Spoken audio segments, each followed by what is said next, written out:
Mystery Girl.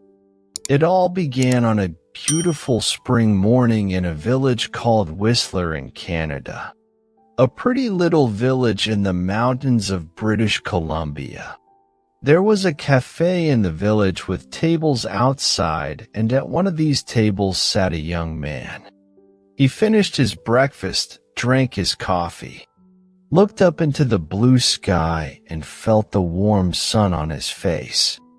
Nick Lortz was a happy man. The waiter came up to his table. "More coffee?" he asked. "Yeah, great," said Nick. He gave the waiter his coffee cup. The waiter looked at the camera on the table. "On vacation," he said. "Where are you from?" "San Francisco," Nick said. He laughed. "But I'm not on vacation. I'm working. I'm a travel writer, and I'm doing a book on mountains in North America. I've got some great pictures of your mountain." The two men looked up at Whistler Mountain behind the village. It looked very beautiful in the morning sun. "Do you travel a lot then?" asked the waiter. "All the time," Nick said. "I write books and I write for travel magazines. I write about everything. Different countries, towns, villages, rivers, mountains, people." The waiter looked over Nick's head. "There's a girl across the street," he said. "Do you know her?" Nick turned his head and looked. "No, I don't." "Well, she knows you, I think," the waiter said. "She's watching you very carefully." He gave Nick a smile. "Have a nice day." He went away back into the cafe. Nick looked at the girl across the street. She was about 25, and she was very pretty. "She is watching me," Nick thought. Then the girl turned and looked in one of the shop windows. After a second or two, she looked back at Nick again. Nick watched her. "She looks worried," he thought. "What's she doing? Is she waiting for somebody?" Suddenly, the girl smiled. Then she walked across the street, came up to Nick's table, and sat down. She put her bag down on the table. The bag was half open. "Hi, I'm Jan," she said. "Do you remember me? We met at a party in Toronto." "Hi, Jan," said Nick. He smiled. "I'm Nick, but we didn't meet at a party in Toronto. I don't go to parties very often and never in Toronto." "Oh," the girl said, but she didn't get up or move away. "Have some coffee," said Nick. The story about the party in Toronto wasn't true, but it was a beautiful morning, and she was a pretty girl. Maybe it was a party in Montreal or New York. The girl laughed. "Okay, maybe it was. And yes, I'd love some coffee." When she had her coffee, Nick asked, "What are you doing in Whistler? Or do you live here?" "Oh, no," she said. I'm just traveling through." "I'm a travel writer," Nick said, "and I'm writing a book about famous mountains." "That's interesting," she said, but her face was worried, not interested. When she looked across the road again, a man with very short white hair walked across the road. He was about 60 years old, and he was tall and thin. The girl watched him. "Are you waiting for someone?" asked Nick. "No," she said quickly. Then she asked, "Where are you going next, Nick?" "To Vancouver for 3 or 4 days," he said. "When are you going?" she asked. "Later this morning," he said. There was a letter in the top of the girl's half-open bag. Nick could see some of the writing, and he read it because he saw the word Vancouver. "And we can meet at the Empress Hotel, Victoria, Vancouver Island on Friday afternoon. So she's going to Vancouver too, he thought. Suddenly, the girl said, "Do you like movies?" "Movies?" "Yes, I love movies," he said. "Why?" "I know a man, and he loves movies and going to the cinema," she said slowly. "People call him Mr. Hollywood," she smiled at Nick. "Can I call you Mr. Hollywood too?" Nick laughed. "Okay," he said. "And what can I call you?" She smiled again. "Call me Mystery Girl," she said. "That's a good name for you," said Nick. Just then, the man with white hair came into the cafe. He did not look at Nick or the girl, but he sat at a table near them. He asked the waiter for some breakfast. Then he began to read a magazine. The girl looked at the man, then quickly looked away again. "Do you know him?" Nick asked her. "No," she said. She finished her coffee quickly and got up. "I must go now," she said. Nick stood up too. "Nice too," he began, but the girl suddenly took his face between her hands and kissed him on the mouth. "Drive carefully, Mr. Hollywood." "Goodbye," she said, with a big, beautiful smile. Then she turned and walked quickly away. Nick sat down again and watched her. She walked down the road and into a big hotel. Now what? Thought Nick. Was that all about? The man with white hair watched Nick and waited. After 4 or 5 minutes, Nick finished his coffee, took his books and his camera, and left the cafe. His car was just outside the girls' hotel, and he walked slowly along the street to it. The man with white hair waited a second, then quickly followed Nick. From a window high up in the hotel, the girl looked down into the road. She saw Nick and the man with white hair about 50 yards behind him. Nick got into his car, and the man with white hair walked quickly to a red car across the street. 5 seconds later, Nick drove away in his blue car, and the red car began to follow him. When the girl saw this, she smiled, then went to put some things in her travel bag. Later, too, a hand in the back. That evening, in his hotel room in Vancouver, Nick could not stop thinking about the girl in the Whistler Cafe. Why did she come and sit with him?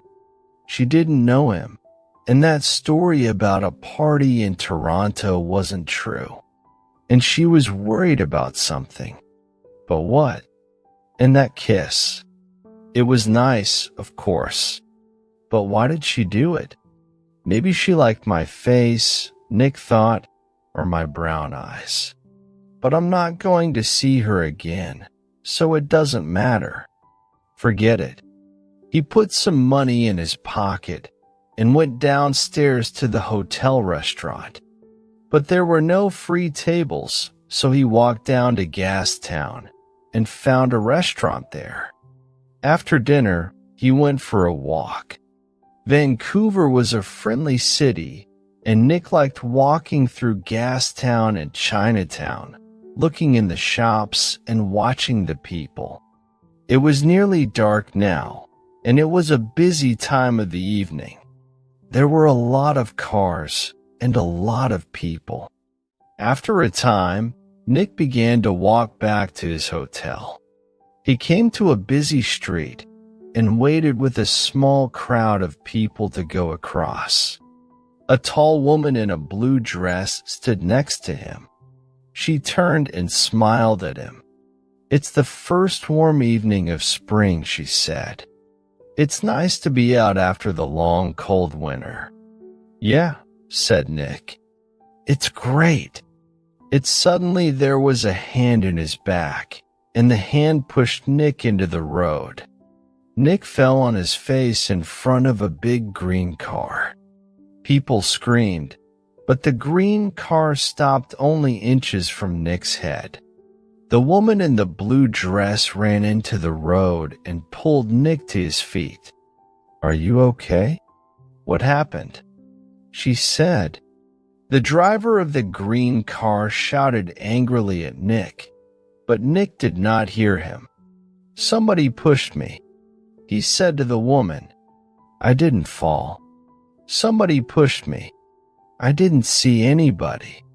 Nick looked at the faces of the people near him, but he didn't know them.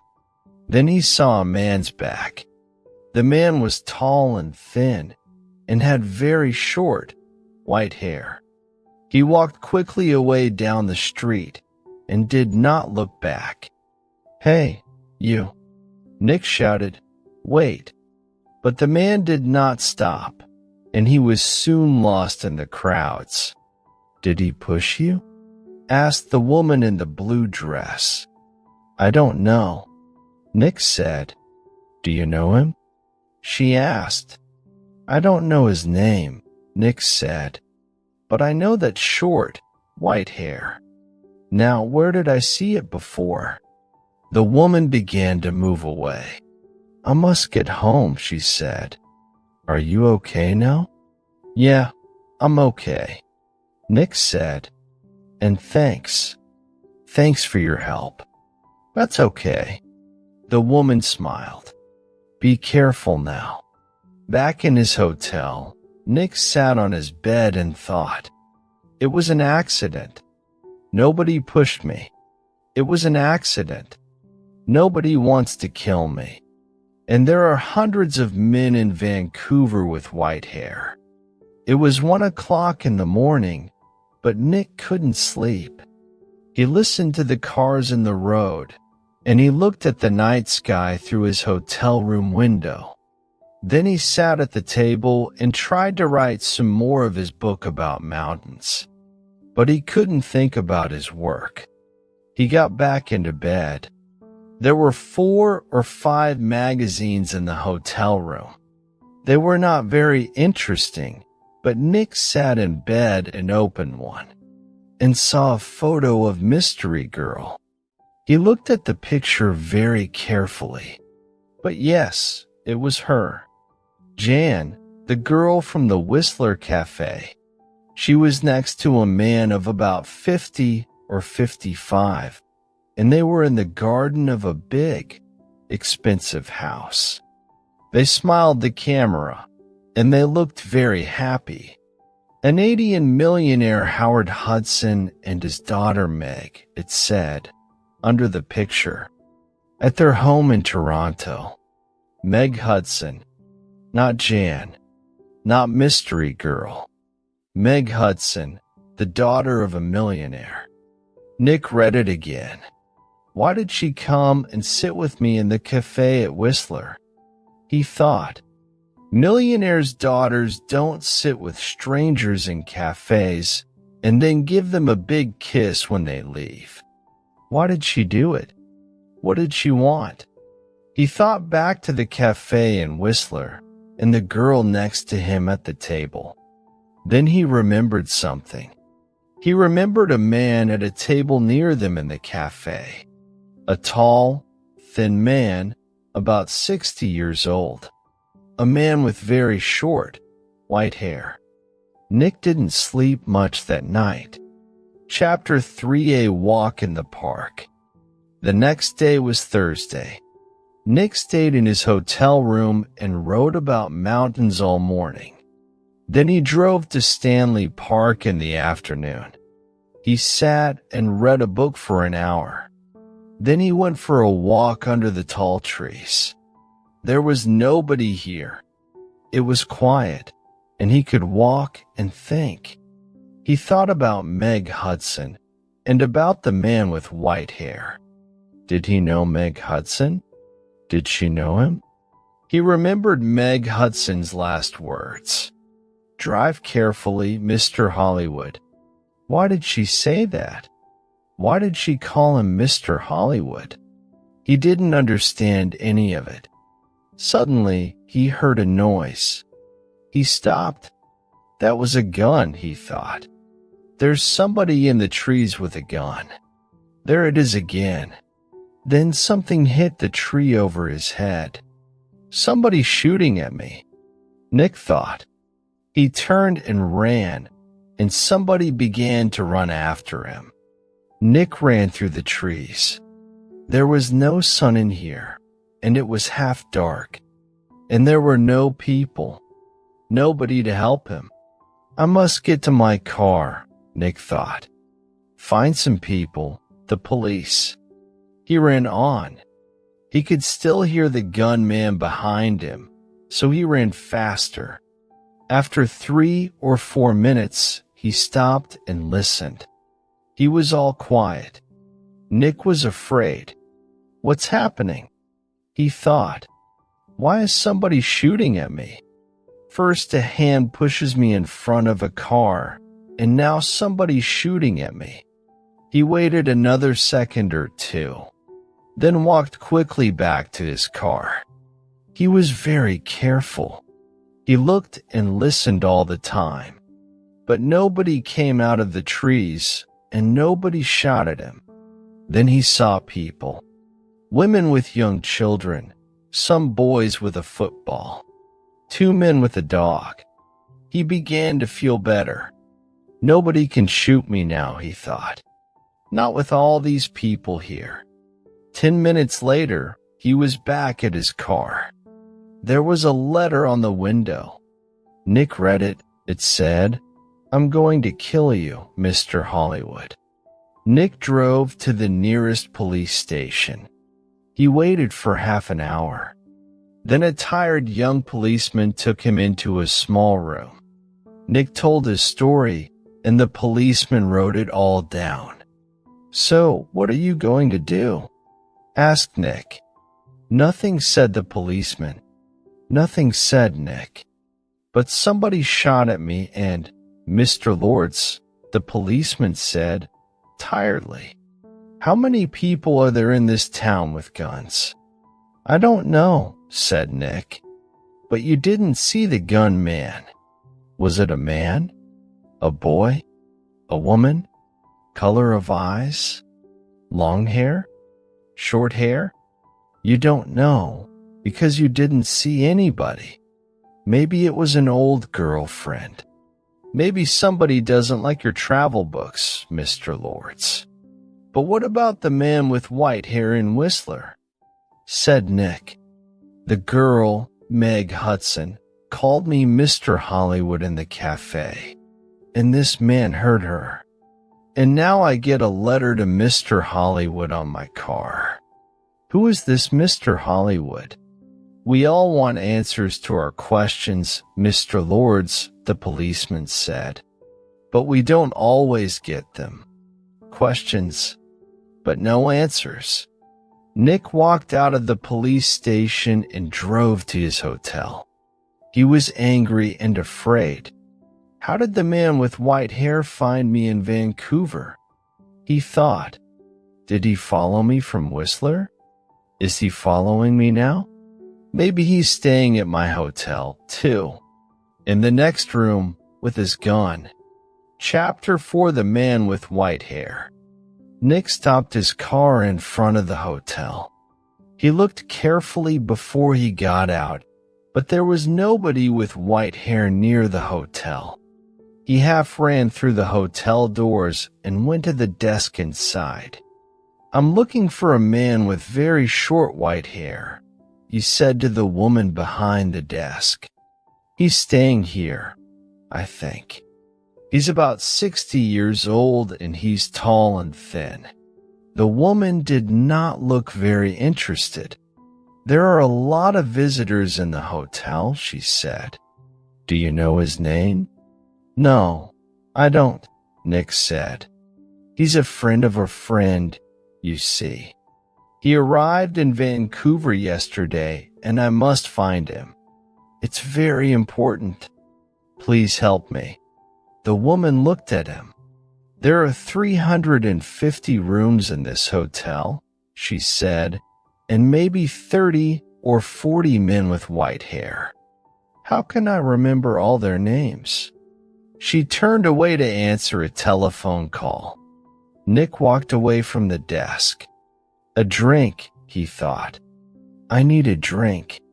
He went into the hotel bar, got a drink, and sat down at a table. So, what do I do now? He thought. And then he remembered something. A letter in the girl's half-open bag in the Whistler Cafe. And we can meet at the Empress Hotel, Victoria, Vancouver Island, on Friday afternoon. And tomorrow was Friday. I'm going to Victoria on Vancouver Island, he thought, to the Empress Hotel. Nick had dinner in the hotel that evening. He finished eating and got up from his table and saw the man with white hair. Nick moved quickly. The man was at the hotel desk. Nick could see the white head above the other heads near the desk. "Excuse me," said Nick. He pushed past the people in the hotel restaurant. A small boy ran in front of him, and Nick ran into him. The boy and Nick fell down on the floor. The boy began to cry. "Hey," said a woman behind Nick. "I'm very sorry," said Nick. He got up and helped the boy to his feet. "Are you okay?" he asked the boy. "Be more careful next time," said the woman. Nick moved away quickly. But when he looked back at the hotel desk, he couldn't see the man with white hair. He pushed through the crowd of people. "That man," he shouted at the woman behind the desk. "That man with short white hair. Where did he go?" The woman looked at Nick. "Mr. Vickers," she said. "I don't know." "Vickers, is that his name?" said Nick. "What's his room number?" "I'm sorry. I can't tell you that," the woman said. "But I need to," began Nick. The woman turned away to answer the telephone. After a second or two, Nick went upstairs to his room. "Vickers," he thought. "Does Meg Hudson know Mr. Vickers? I need some answers, and I need them quickly." Chapter 5, Vancouver Island. Tsawwassen was about 23 miles south of Vancouver. Nick drove there in his car the next morning for the 1 o'clock ferry to Vancouver Island. Every 5 minutes he looked behind him. The road was busy. Black cars, white cars, red cars, green cars. Red cars, green cars. Maybe Vickers was in one of them. At Tsawwassen, Nick drove his car onto the ferry. There were a lot of cars and crowds of people. Nick got out of his car and walked up and down the ship. He looked for a man with white hair, but he didn't see one. Soon the ferry began to move and Nick felt better. He found the ferry restaurant and got something to eat. More people came in. Nick looked the faces of all the older men. Some had hats on, so he looked for somebody tall and thin. But there was nobody. Maybe he's not on the ferry, Nick thought. Maybe he's back in Vancouver. Later, Nick walked around the ship again. Once, he thought he saw the man with white hair in the crowds, but he could not be sure. 90 minutes after leaving Tsawwassen, the ferry arrived at Swartz Bay on Vancouver Island, and Nick went back down to his car. Swartz Bay was 20 miles north of Victoria. Nick drove quickly and again looked behind him every 4 or 5 minutes. Once he saw a red car about 200 yards behind him. Did I see that car on the road from Vancouver to Tsawwassen? He thought. He drove more slowly, but the red car still stayed 200 yards behind him, and Nick couldn't see the driver's face or hair.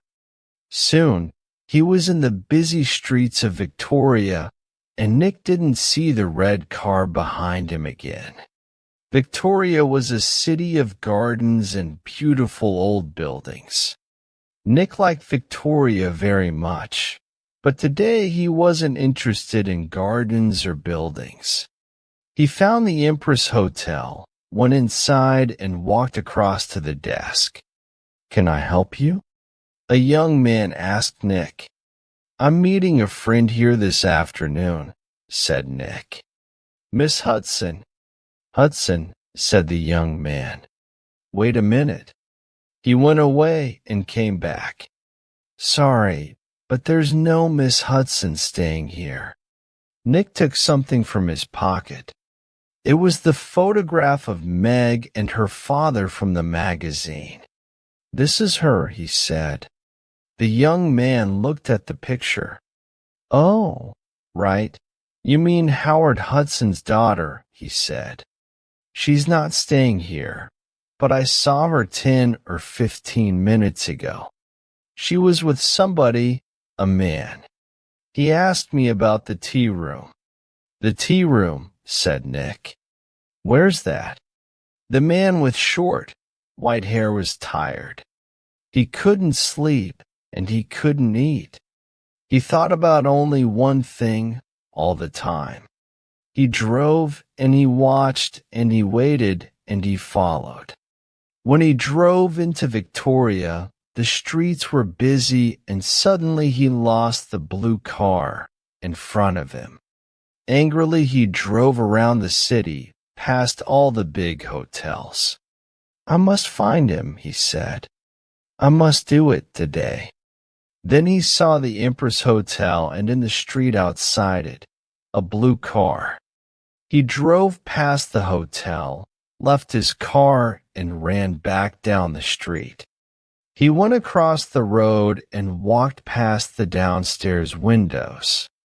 There was a big room with tables and chairs and a lot of people. He looked carefully at all the faces. "There she is," he said suddenly. There were two men with the girl. He couldn't see their faces, only the backs of their heads, but one of the men was in a green shirt. "Mr. Hollywood," the man said and smiled. "Goodbye, Mr. Hollywood." All on the street turned to look at him, but the man did not see them. He walked up to the doors of the hotel and put a hand into his pocket. Inside, the gun was cold and hard. Chapter 6: A Tea Party. Meg looked through the doors of the tea room in the Empress Hotel. Meg Hudson sat at a table with a man.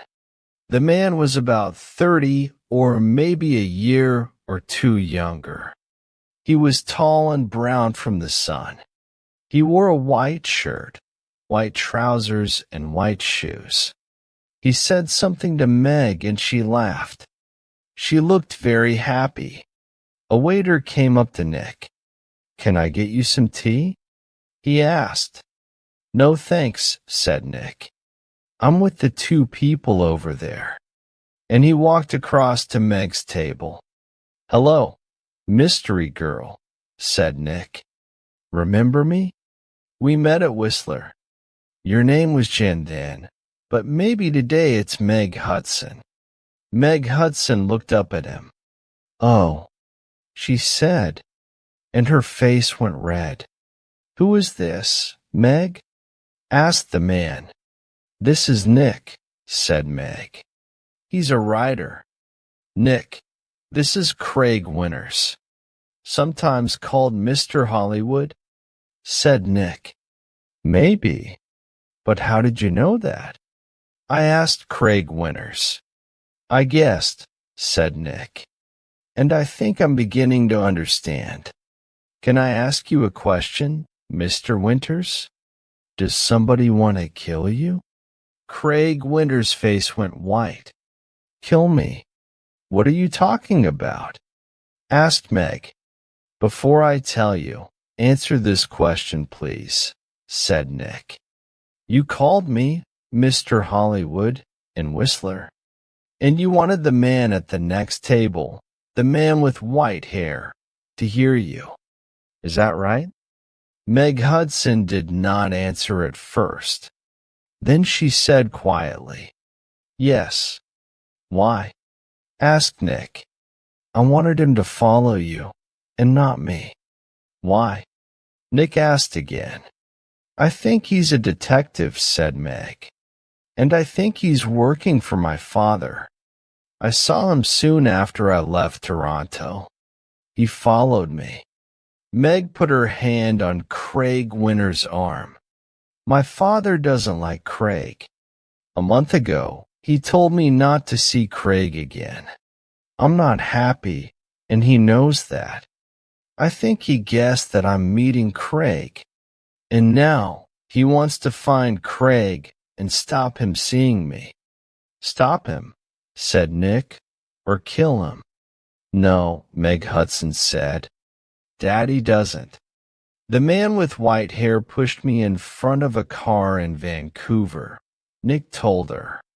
"And he shot at me in Stanley Park." "What?" said Meg.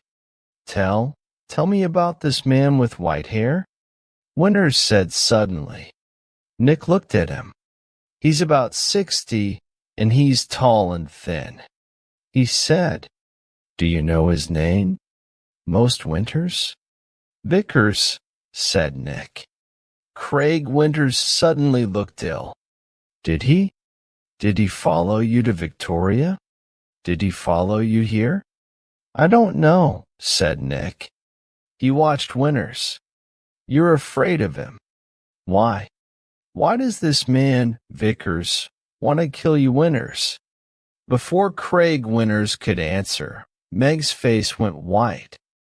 "Oh no," she said. Look over there, by the door."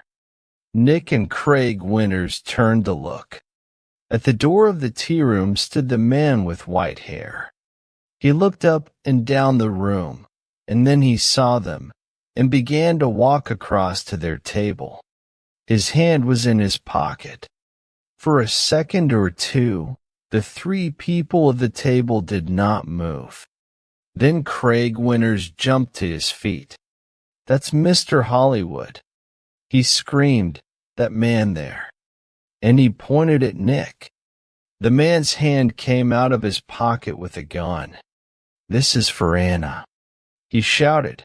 Nick moved very fast. The tea table went over, and Nick was down on the floor in a second.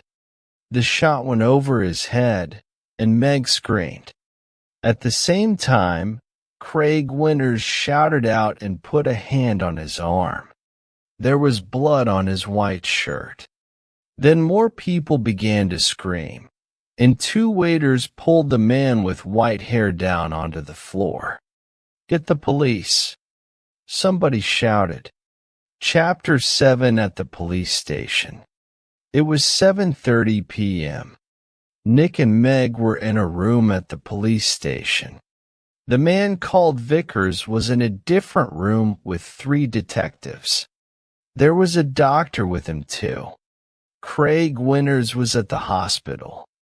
The door opened, and the detective came in with 2 cups of coffee. He put them down on the table and turned to go out again. "Detective Edmonds," Meg said. "Did the hospital call? Is Craig going to be all right?" "Winters," Detective Edmonds said. "Yes, he's going to be okay. Can I call the hospital now?" "Yes, Meg. I'd like you to wait," said Edmonds. "Detective Keed is going to be here in a minute. He's just coming from the airport, and he looked through the open door. Ah, here he is now." A second detective came into the room, and behind him was a tall man with dark hair. Meg stood up quickly. "Daddy," she cried. "What are you doing here?" "The police called me," said Howard Hudson, "and I flew here at once. Detective Keat met me at the airport. Now sit down, Meg. I want you to listen to me." He did not look at Nick. Meg sat down, and her father took her hands. Meg, last week Johnny Vickers came to my house. He wanted to talk about his daughter. You remember Anna, Meg? 3 months ago, she jumped off a bridge in Boston and died. She was young, beautiful, rich, and she didn't want to live. Why? Because she loved a man, and the man took her money, ran away, and left her. And the man was called. No, said Meg. No. Yes, Meg. Yes. He was called Mr. Hollywood. No, shouted Meg. She began to cry. That's right, Miss Hudson, said Detective Keat quietly. To you, he gave the name Craig Winters. When Anna Vickers knew him, he was Carl Windsor, but he liked all his girlfriends to call him Mr. Hollywood. He took nearly $50,000 from Anna Vickers, and there was a girl before that. No, it's not true, Meg shouted. It is true, Meg, said her father. Windsor, gets all his money from rich men's daughters. Johnny Vickers loved his daughter. He went to her house in Boston after she died. He read her letters and learned about the money and the name Mr. Hollywood. And when he came to my house, I told him about you, Meg. I said, my daughter's got a new boyfriend, and she calls him Mr. Hollywood. I don't like him, but I can't stop her. She's going away to meet him next week, I think. What can I do? Johnny put his hand on my arm, and he said, don't be afraid for your daughter. I'm going to find that man and stop him. Meg said nothing. Her face was very white. For a minute or two, nobody spoke. Then Detective Edmonds said, Vickers told us all about it, Miss Hudson. He followed you to Whistler and saw you with. Nick began to understand with me in the cafe, and Meg called me Mr. Hollywood. Howard Hudson looked at Nick. You're the travel writer guy, right? Nick Lords, said Nick. Vickers nearly killed me. He shot at me twice, But Howard Hudson was not very interested in Nick. He looked at his daughter again. How much money did you give him, Meg? He said, I gave him $25,000, said Meg. Only for 2 or 3 months, he said. Then She began to cry again. Well, you can say goodbye to that money, said Hudson angrily. What's going to happen to Vickers? Nick asked Detective Edmonds. Hospital, I think, said Edmonds. Okay. He shot at you, and about 50 people saw him. But he's not a well man. The doctors are going to put him away in a hospital. Howard Hudson stood up. Okay, Meg, I'm going to take you home. My plane is waiting at the airport. Meg followed her father to the door. Then she remembered Nick and turned. I'm sorry, she said. I got you into all this. I called you Mr. Hollywood. That was wrong, but I didn't know. It's okay, said Nick. You know everything now, and it's better to learn it now than not later. $50,000 later. Chapter 8. A Nice Smile. Nick took the evening ferry back to Vancouver. He was tired and hungry, so he went down to get some dinner in the ferry restaurant. The restaurant was busy, and there was only one free table. Nick sat down quickly and began to eat.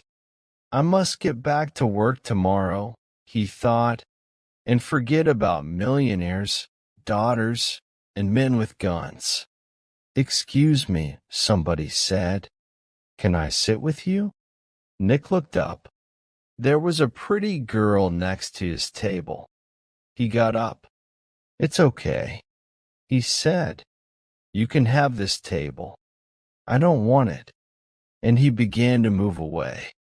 Please don't go. The girl said, stay and finish your dinner. She smiled at him. It was a nice smile, but Nick knew all about nice smiles. I'm not hungry, he said, and he walked quickly out of the restaurant.